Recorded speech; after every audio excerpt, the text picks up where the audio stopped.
साक्षात भगवान ब्रह्मदेव का वो सबसे शक्तिशाली पुत्र, जिसने स्वयं नारायण को ही युद्ध के लिए ललकार दिया था और अपने आराध्य से दो दो हाथ करने की इसी भयंकर प्यास में इस महान योद्धा ने एक अंधेरी गुफा में पूरे 2 युगों तक इंतजार किया। और फिर द्वापर युग में भगवान कृष्ण के साथ शुरू हुआ 28 दिनों का सबसे खौफनाक महायुद्ध। कहानी आरंभ होती है सत्य युग से, जब ब्रह्मा जी के जम्हाई लेते समय उनके मुख से एक अत्यंत शक्तिशाली बालक का जन्म हुआ, जाम्बवंत। ये साक्षात ब्रह्मा जी के मानस पुत्र थे, जिनके अंदर 100 करोड़ शेरों की ताकत थी। ये ब्रह्मांड के इकलौते ऐसे योद्धा थे जिनकी ताकत स्वयं हनुमान जी के बराबर थी।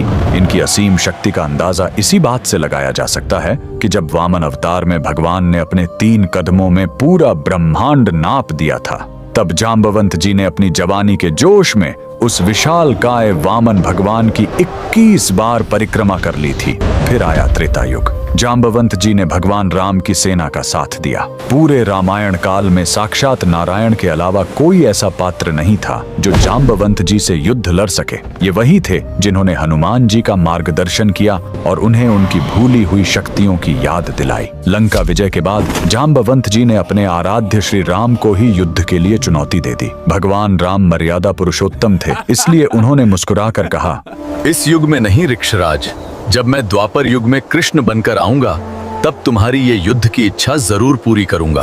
बस इसी एक युद्ध के इंतजार में जाम्बवंत जी गुजरात के पोरबंदर में स्थित राणावाव की इस खौफनाक गुफा में चले गए और युगों तक अपने प्रभु का इंतजार करने लगे। समय का पहिया घूमा और द्वापर युग आ गया। एक दिन भगवान श्री कृष्ण स्यमंतक मणि की खोज में जंगल में भटकते हुए उसी अंधेरी गुफा के अंदर पहुंच गए। वहां उन्होंने देखा कि जाम्बवंत जी की पुत्री उस चमत्कारी मणि से खेल रही है। जैसे ही कृष्ण ने मणि लेने की कोशिश की, जाम्बवंत जी ने उन्हें युद्ध के लिए ललकार दिया। फिर शुरू हुआ ब्रह्मांड का सबसे भयंकर मल्ल युद्ध। ये युद्ध 1 या 2 दिन नहीं, बल्कि बिना रुके लगातार 28 दिनों तक चला। 28वें दिन उस अजेय और बलशाली जाम्बवंत का शरीर पसीने से कांपने लगा। उनका रोम रोम यह चीख कर कह रहा था कि पूरे ब्रह्मांड में साक्षात नारायण के अलावा किसी देव या दानव में इतनी ताकत नहीं जो जाम्बवान को युद्ध में घुटने टेकने पर मजबूर कर सके। तब श्री कृष्ण ने अपने उस अलौकिक रूप के अंदर मर्यादा पुरुषोत्तम श्री राम का दर्शन दिया। जाम्बवंत जी की युगों की इच्छा पूरी हो गई।